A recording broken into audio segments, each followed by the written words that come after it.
Hey everybody, welcome back to Movie Related. You know, I had a couple of videos ready to go out, and then I said, we're a movie channel, we're not discussing anything entertainment. So we got busy. Oh, were you gonna put game videos? I was gonna either put it's a surprise, I'm not gonna say. Oh, okay. Anyway, the Continental dropped, and I guess it's on Peacock in the US, but it's on Amazon Prime in Canada, and that's a mini-series, 3-episode mini-series in the world of John Wick.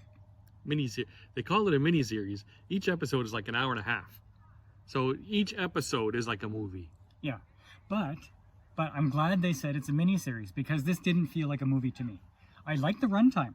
The story was great for the 90 minutes. Yeah. But I would have been disappointed had I seen this in the theater. Okay, yeah. But as a TV episode, I was not disappointed. It's definitely John Wick-ish. Like the visuals and everything, you look like you're in the John Wick universe. They did a good job with that. Okay, well, I have a list here. I wrote down some pros and cons. Okay, first of all, this is Mel Gibson and Colin Woodell. Yeah, I like the Mel Gibson's in it. Okay, Mel Gibson is the villain in this. Yeah. He runs the Continental Hotel. Yeah, he does a good job. Some of the pros I have are Mel Gibson plays a good bad guy because he's nice and calm. And but he's unhinged, eh? Yeah, it's like it's bubbling beneath the surface, his evil nature, and it comes out. Yeah, but he's always played that guy. Even with Lethal Weapon and stuff like that, like he was always that sort of just an unhinged guy. Yeah.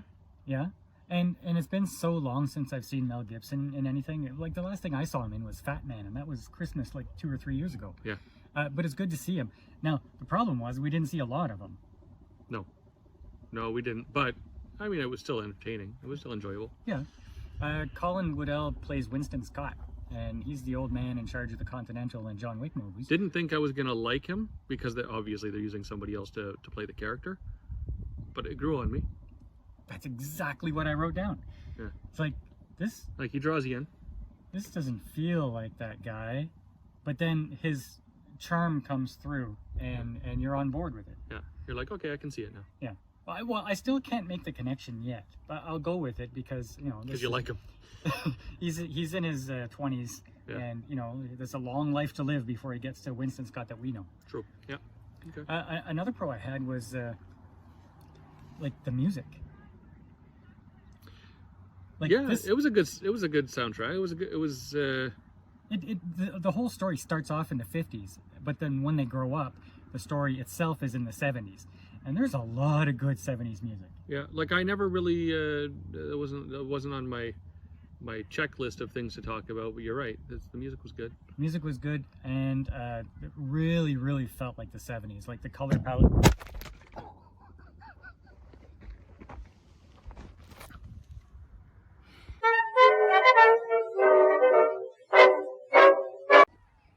Okay, we're back. To go along with the 70s music, the color palette that they used in this was straight out of 70s TV. Like I really felt the pastels and stuff. Yeah, it was, yeah. And all the clothing. Another pro was I liked all the acting. Like all the acting. The acting was good. However,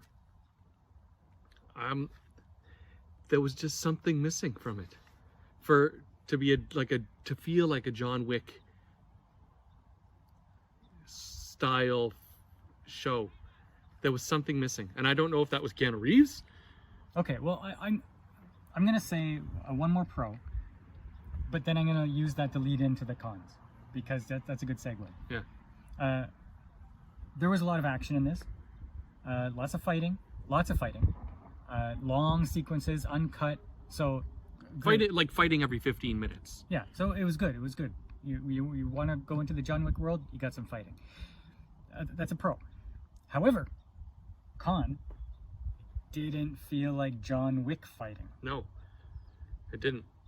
Like in the John Wick movies, it's kind of like a well choreographed ballet, like it's a dance of killing. Bruce Lee / Jackie Chan. You know, yeah. It's really awesome choreography of fighting, and then you got these little quirky moments of hilarity to go along with it, and it's just so interesting to watch. Yeah, like this was, very well choreographed fighting, but it wasn't John Wick fighting. It was generic. Yeah.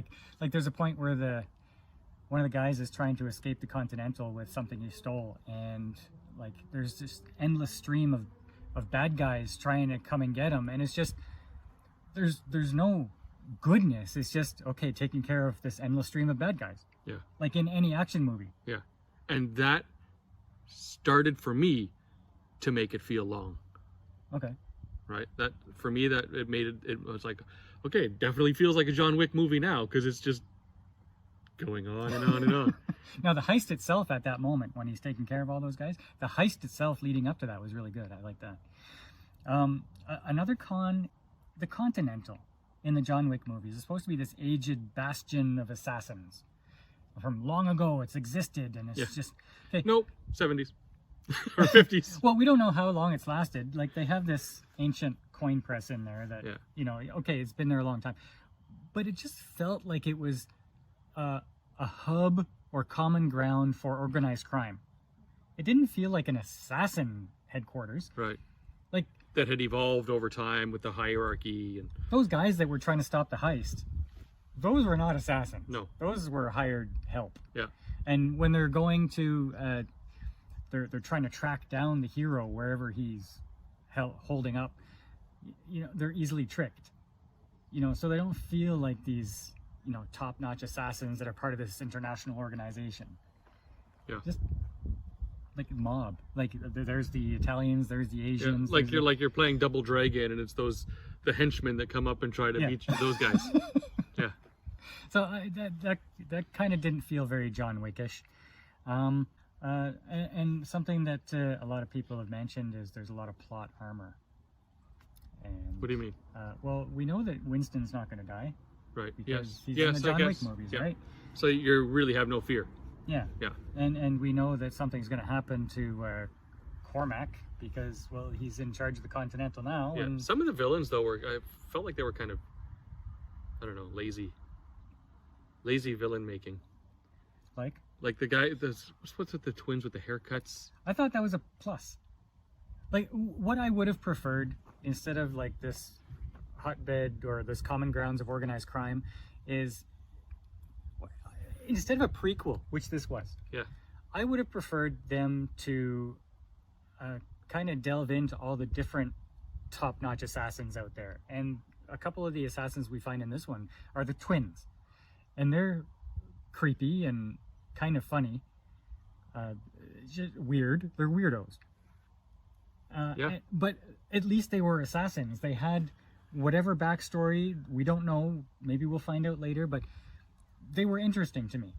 Instead of just people running around with guns. They looked like Lord Farquaad from Shrek. Yeah. That's all I saw when I was watching it. Yeah, I thought they were good. A couple of assassins. I wish it was all about assassins, but it's not. So that's a problem. And I kind of feel like it should be. Like it's John Wick.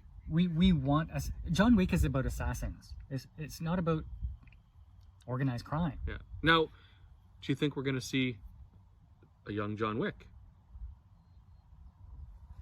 Well, Winston is pretty young in this, and when John Wick is there, Winston's pretty old. So I don't know. Yeah. I don't know. We might.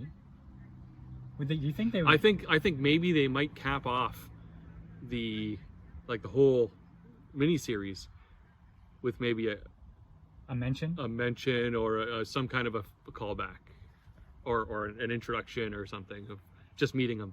Yeah, maybe that'd be cool. Yeah, maybe a de-aged Keanu. Yeah. Something.